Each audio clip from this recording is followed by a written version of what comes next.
6-Minute English from bbclearningenglish.com. Hi, I'm Rob, and welcome to 6-Minute English, where we talk about an interesting topic and 6 items of related vocabulary. And I'm Neil, and today we're talking about wetiquette. What's that, Rob? I have no idea. Well, you won't find wetiquette in many dictionaries. It actually means swimming pool etiquette. Etiquette. Get it?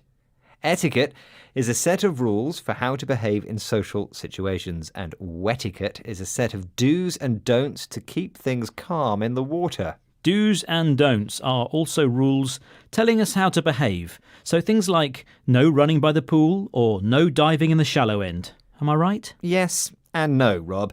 Those are traditional swimming pool rules, but wetiquette covers slightly different things. OK, well, before we get to those, I have a question for you, Neil. According to the US Water Quality and Health Council, how many people admitted to not showering before using the pool? Is it A, 7%, B, 17%, or C, 70%? Well, I'm going to be optimistic and say 7%, Rob. So I take it you do always take a shower before swimming, Neil? Correct. Taking a quick shower is such an easy thing to do, and it stops all that horrible sweat and bacteria getting in the pool water. I can't understand why some people don't do it. I can see it's making you quite hot under the collar, and that means angry. Let's listen to swimming specialist Jenny Landreth talking about what annoys her.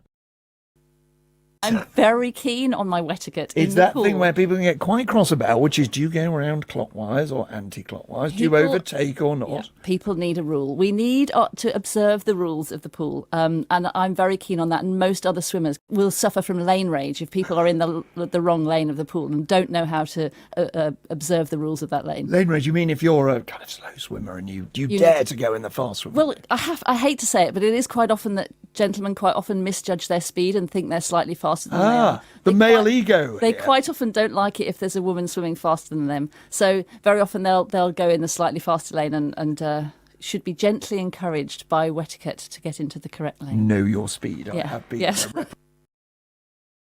That was Jenny Landreth, a swimming specialist, talking about the things that annoy her about other people in the pool. Yes, Jenny doesn't like it when people are slower than they should be for the fast lane. Older men, like you, Rob. Neil, how dare you? Yes, Jenny gets lane rage. Lane rage, where swimmers get hot under the collar when there's a slow swimmer in the fast lane.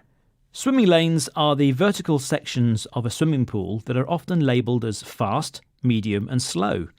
Do you know your speed, Neil? Yes, I'm fast. Are you sure you're not misjudging your speed? Do you think you might actually be a medium fast swimmer? To misjudge means to guess something wrongly, and our ego is the idea we have of ourselves with regards to how important we feel we are.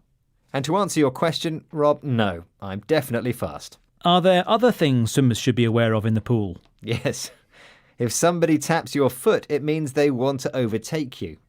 Overtaking means to pass another person travelling in the same direction because you are going faster than them. Oh, I hate it when swimmers overtake me. Really, Neil? Is that your male ego talking? No, not at all. I just hate getting splashed. I see. Well, perhaps now is a good time to move on and hear the answer to today's quiz question. Remember I asked, how many people admitted to not showering before using the pool? Is it A, 7%, B, 17%, or C, 70%? I said 7%, and I hope I'm right. Well, I'm afraid you're wrong, Neil. It's actually 10 times that amount. It's 70%. Ugh.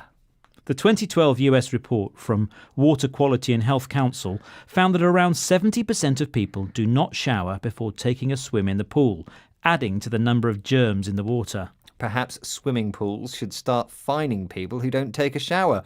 That might make a difference. Now, let's go over the words we learned today. Yes, the first one is do's and don'ts, which are rules telling us how to behave in a particular situation. For example, what are the do's and don'ts of meeting the Queen? Good question. Is the correct etiquette to call her Your Highness or Ma'am? Are there certain subjects you shouldn't talk about? Do you shake a hand or curtsy? These are things you need to know, or else the Queen might get hot under the collar. That's our next word, and it means angry. Both politicians got hot under the collar and insulted each other. OK, number 3 is lanes, which are the vertical sections of a swimming pool that are often labelled as fast, medium and slow. Our British Olympic gold medalist is swimming in lane 1. Our next word is misjudge, which means to guess something wrongly. For example, I'm sorry I misjudged you, Rob. Please forgive me. Oh, all right then, Neil. But don't misjudge me again, OK? Next up is ego, which is our sense of how important we are. Losing the race was a huge blow to her ego. And our final word is overtake, which means to pass another person travelling in the same direction because you are going faster than them. I don't enjoy overtaking big lorries on the motorway. Neither do I, Neil. Now, one of the do's and don'ts of this show is not talking for more than 6 minutes, so it's time to say goodbye. But please visit our Twitter, Facebook and YouTube pages and tell us what makes you hot under the collar. And remember, you can explore our website, bbclearningenglish.com, where you'll find guides to grammar, exercises, videos and articles to read and improve your English. Bye-bye. Goodbye. 6 Minute English. From the BBC.